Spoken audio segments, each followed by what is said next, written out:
पहले test match में बांग्लादेश के सामने पहली इनिंग में टॉप ऑर्डर जो इंडिया का कोलैप्स होता है, उससे साफ तौर से आप ये कह सकते हैं कि गौतम गंभीर की कही हुई बातें सही हो रही हैं। यानी कि अब टीम इंडिया में असली बेजबाल के खिलाड़ी की वापसी हो रही है दूसरे टेस्ट मैच में। और वो बेजबाल खिलाड़ी जब टीम इंडिया में लौटेगा, किसकी जगह पर लौटेगा, वो आपको बताएंगे। उसके पहले आपको बता दें कि गौतम गंभीर ने पहले मैच से पहले जब प्रेस कॉन्फ्रेंस किया था, उसमें साफ तौर से उन्होंने कहा था, यार देखो, किसी भी प्लेयर को ड्रॉप नहीं किया जाता, हर खिलाड़ी को मौका दिया जाता है। और अगर आपको टीम में सिलेक्ट किया जाता तो आप उस मौके का फायदा ऐसे उठाइए कि आपको टीम से ड्रॉप करने के लिए, चाहे आपके कोच हो, चाहे आपके कैप्टन हो, चाहे आपके सिलेक्टर्स हो, वो 10 बार सोचें। अब वही होने वाला है, क्योंकि पहले मैच में जिस तरीके से आप देखेंगे केएल राहुल हो या शुभमन गिल हो, दोनों की बैटिंग बहुत ही पुअर थी। केएल राहुल जो है मात्र 16 रन बनाकर आउट हो जाते हैं, पहली पारी में शुभमन गिल मात्र 0 रन बनाकर आउट हो जाते हैं। तो वहां पर सवाल खड़ा होता है कि बेजबाल के जो असली खिलाड़ी है यानी कि सरफराज खान, क्या उनके दूसरे टेस्ट मैच में वापसी होगी? तो इस पर मोहर लग गई है कि दूसरे टेस्ट मैच में आपको देखते हुए, खेलते हुए नजर आएंगे सरफराज खान, क्योंकि सरफराज खान के जो आंकड़े बहुत बेहतरीन है। टेस्ट मैच में उन्होंने इस तरीके से डोमेस्टिक में लगातार अच्छा प्रदर्शन किया था, उसके बाद इंग्लैंड के सामने उनकी वापसी होती है, उनका डेब्यू होता है उसी के चलते, क्योंकि विराट कोहली इसमें खेल नहीं रहे थे और टीम में कई सीनियर खिलाड़ी नहीं खेल रहे थे। वहां पर सरफराज खान की वापसी होती है और सरफराज खान ने दिखा दिया कि आखिर वो बेजबान खिलाड़ी है क्यों, आखिर इतना ताबड़तोड़, इतना अग्रेशन उनके अंदर क्यों है। क्योंकि सरफराज खान ने रुका नहीं, वो 5 मैचों में 3 अर्धशतक लगा दिए। यानी कि आप देखेंगे तो 3 मैचों में 200 प्लस रन, 50 के प्लस आप देखेंगे उनका एवरेज है, 100 के ऊपर उनका स्ट्राइक रेट है। और ये बड़ी बात है टेस्ट मैच में किसी खिलाड़ी का इतना अच्छा स्ट्राइक रेट और एवरेज हो।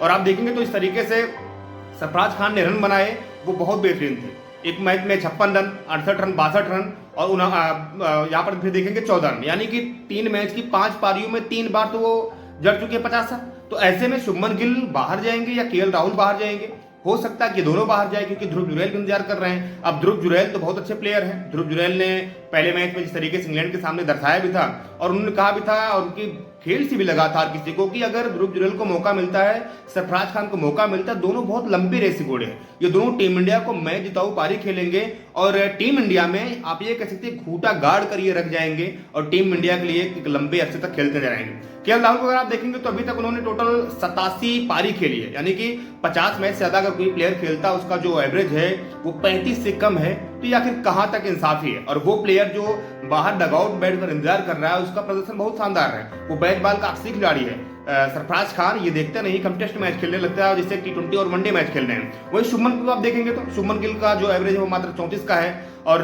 गंभीर ने जो बातें कही थी, किसी को ड्रॉप नहीं किया जाता बल्कि पिक किया जाता, तो वो चीज यहाँ पर टीम इंडिया के सामने दूसरे टेस्ट मैच होने वाली। वही अगर आप बात करेंगे तो पहले मैच में पहली पारी इस तरीके से गिल 0 रन, राहुल 16 रन बनाते हैं, तो ये कहीं न कहीं बहुत बड़ा डिफेक्ट पैदा होता है टीम इंडिया के टॉप ऑर्डर में। फिर आप देखेंगे तो गिल का जो प्रदर्शन रहा है कुछ खास नहीं रहा है। वो अभी तक 29 मैचों यानी कि 29 पारियों में केवल 2 शतक आए हैं, 4 अर्धशतक आए हैं, और जो उनके रन है वो टोटल 874 रन हैं। इसके चलते कहीं न कहीं उनको टीम से ड्रॉप किया जा सकता है, क्योंकि दलीप ट्रॉफी उनका प्रदर्शन बहुत ही घटिया था, आप ये कह सकते हैं, क्योंकि पहले पारी में मात्र 25 रन, दूसरी पारी मात्र 21 रन। और वही अगर आप देखेंगे केएल राहुल को तो 50 मैच से ज्यादा वो खेल चुके हैं, और उसमें आप देखेंगे तो 2014 में इनका डेब्यू हुआ था और 50 मैचों में इनका 40 से कम एवरेज है, मात्र 33 का एवरेज केएल राहुल का है। और केएल राहुल की कुछ पारी उठाकर आप देखेंगे तो जो इनकी 87 इनिंग में भी तो टोटल पारियां आई हैं, उसमें जो उन्होंने 2300 लगभग रन बनाए हैं, उसमें 5 run, 8 run, 12 run, 10 run, 23 run, 16 run, 4 run, 8 run, 12 run, 16 run, 86 run.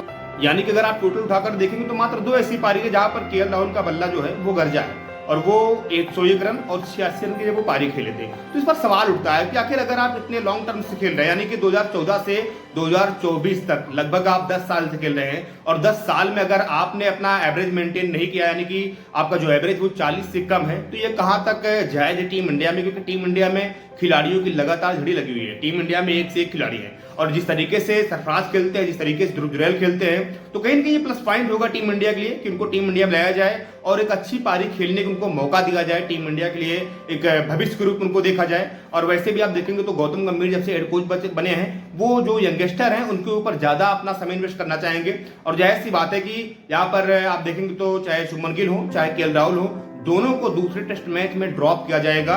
और शुभमन गिल को इसलिए भी ड्रॉप किया जाएगा क्योंकि 2022 बड़ा अच्छा था शुभमन गिल का, लेकिन 2023, 2024 गर्द में चला गया। अहमदाबाद की पिच पर वो अच्छी बल्लेबाजी करते थे, अहमदाबाद की पिच पर वो आराम से आप देखेंगे तो लगातार फ्लॉप होने लगे। और शुभमन गिल ने खुद माना था इस बात को कि यार देखो पिछले कुछ समय से ना जो मेरा टेस्ट क्रिकेट का इतिहास है वो उतना अच्छा नहीं रहा है, मैंने उतना अच्छा प्रदर्शन नहीं किया है जितना हमसे लोग अपेक्षा करते, जितना लोग हमसे उम्मीद करते हैं। शुभमन गिल इस बात को खुद एक्सेप्ट करते हैं और शुभमन गिल का जो प्रदर्शन रहा है वो बहुत गिरा है। आप देखेंगे तो 22, 25, 0, 3, 4, 8 इस तरीके से उनके बल्ले से रन आए। तो कहीं ना कहीं जो टीम इंडिया दूसरे टेस्ट मैच जब खेलने उतरेगी तो वहां पर आपको बैजबाल का असली खिलाड़ी यानी कि जायसवाल के साथ साथ सरफराज खान भी आपको नजर आएंगे और उनके साथ साथ आप देखेंगे तो आपको ध्रुव जुरैल नजर आएंगे। लेट्स जस्ट होप अगर ऐसा होता तो बहुत अच्छी बात है, क्योंकि सरफराज और ध्रुव जुरैल दोनों बहुत अच्छे खिलाड़ी हैं। क्या दूसरे टेस्ट मैच में यहाँ पर शुभमन गिल और केएल राहुल को टीम से बाहर रखा जाएगा, ये भी एक देखने वाली बात होगी।